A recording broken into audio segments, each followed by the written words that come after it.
Los modernistas hispanoamericanos. Para empezar, todos los países hispanoamericanos participaron con algún autor en este movimiento. Amado Nervo, quien fue mexicano, vivió de 1859 a 1895. Fue un periodista, poeta y diplomático. Es célebre por su amistad con Oscar Wilde en París y por sus obras El Bachiller, que fue una novela de 1895, y los poemarios Perlas Negras, Místicas de 1898 y La Amada Inmóvil póstuma de 1922. Manuel Machado.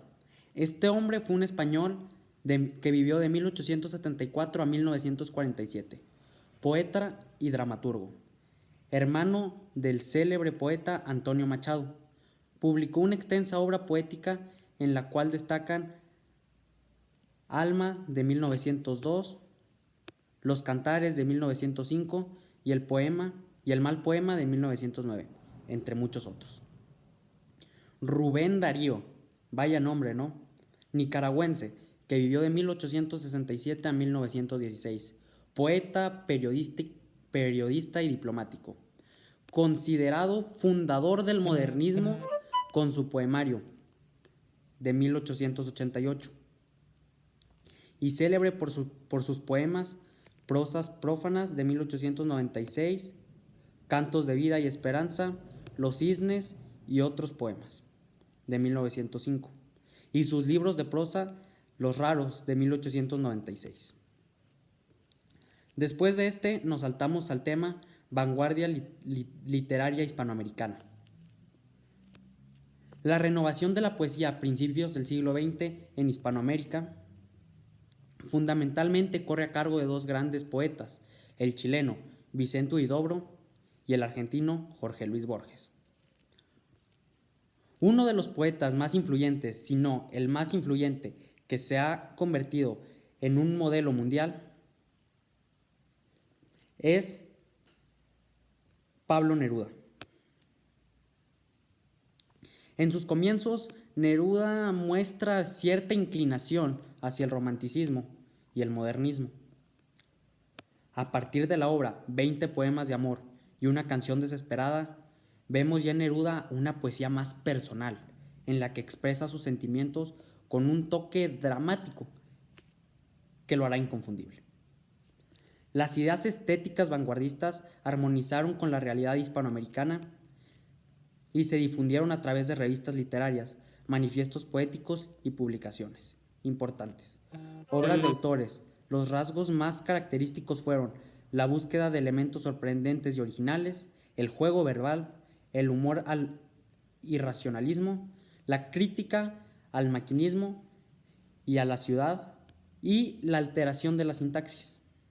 El creacionismo de Vicente Huidobro, Oliverio Girondo y su ultraísmo. Y claro, el estringitismo, un gesto, una irrupción, fueron también cosas que se tuvieron en este periodo. Después de esto, damos un salto a los contemporáneos. Pero, ¿quiénes son ellos y por qué se les llama así? Bueno, los contemporáneos es el nombre de un grupo de jóvenes intelectuales mexicanos agrupados en torno a la revista Contemporáneos, de ahí su nombre, que se encargaron de difundir muchas de las innovaciones del arte y la cultura en la sociedad mexicana de la primera mitad del siglo XX. El grupo tomó el nombre de la revista, como mencioné anteriormente, cuya publicación comenzó en 1928. Realmente no existe un programa definido o un manifiesto generacional, aunque sí era evidente que todos aquellos que publicaron en la revista compartían un afán por modernizar no solo la literatura, sino una buena parte de los aspectos más significativos de la cultura. Eran un concepto clave del arte como algo trascendente y se constituía a juicio como un grupo sin nombre. La diferencia entre los miembros pesaban más que la convicción común de la autonomía de la literatura. Era un grupo sin grupo, vaya, ¿no? Que era preciso apartar dentro del panorama poético del México. Lo único que unía a estos poetas con muy diferentes personalidades e ideales era su concepto claro del arte como algo sustantivo. Tuvo bajas e ingresos, pero todos fueron grandes poetas y no fueron los mismos en calidad en el sexenio de Plutarco Elías Calles. Por mencionar algunos, está Gilberto Owen, que fue un poeta, novelista y diplomático mexicano nacido en el Rosario, que realizó sus estudios en el Instituto Científico y Literario de Toluca. Después Rubén Salazar, que nació en Veracruz el 9 de junio de 1905. Fue narrador y ensayista, estudió Derecho en la UNAM. Después Celestino Gorista, que nació en Tabasco el 31 de enero de 1904, muere en la Ciudad de México. Y por último, por mencionar, Jorge Mateo Cuesta, nació en Veracruz, en México obviamente, el 21 de septiembre de 1903. Estudió en la Facultad de Ciencias Químicas, pero su pasión por la literatura lo llevó a formar al grupo de los contemporáneos. Viajó a Europa, donde se casó con Lupe Marín.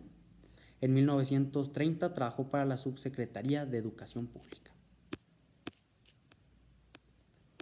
Después de esto, nos pasábamos a la poesía hispanoamericana contemporánea.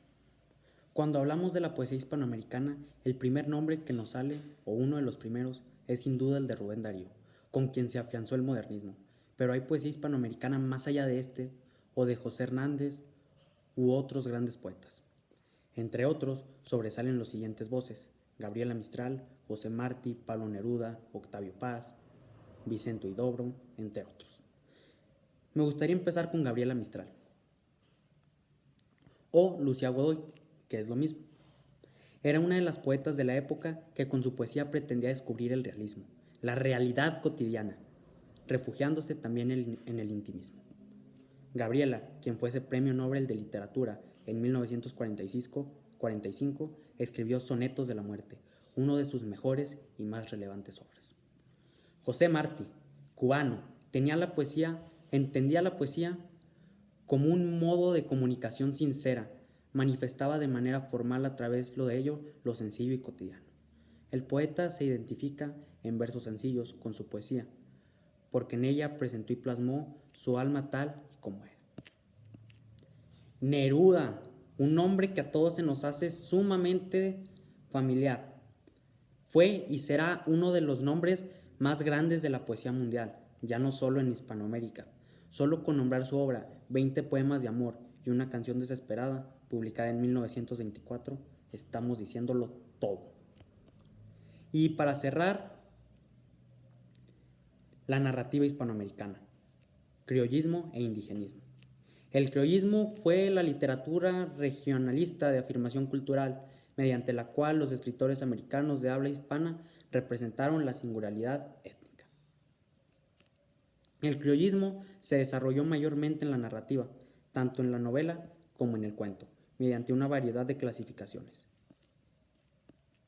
La narrativa indigenista parte del problema del indio como ente segregado y explotado por los grupos dominantes, y por esto constituye una manifestación de protesta social por los grupos dominantes.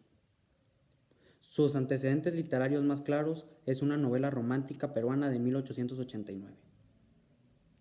En México, esta literatura se empieza a perfilar con claridad después de la Revolución, y tal como ocurre con la narrativa cristera, se desprende de la narrativa de la Revolución. Pero si quieren que deje más en claro, ahora lo dejo. ¿Qué es el indigenismo? Es un movimiento vinculado a transmitir la realidad indígena. Indigenismo enfrenta en primer lugar la discriminación frente a los indígenas y reivindica sus valores humanos. Y, por último, ya para cerrar esta presentación, el criollismo. Expresión literaria del mundo costeño. Sus personajes, sus paisajes y problemas a los grupos marginales, además introduce el lenguaje popular. Lo criollo combina lo ingenuo y lo simple, y violento con el donaire, la picardía, la gracia. De allí sale el humor y lo melodramático. Los principales exponentes del criollismo fueron José Díez Canesco y Héctor Valverde. Muchas gracias.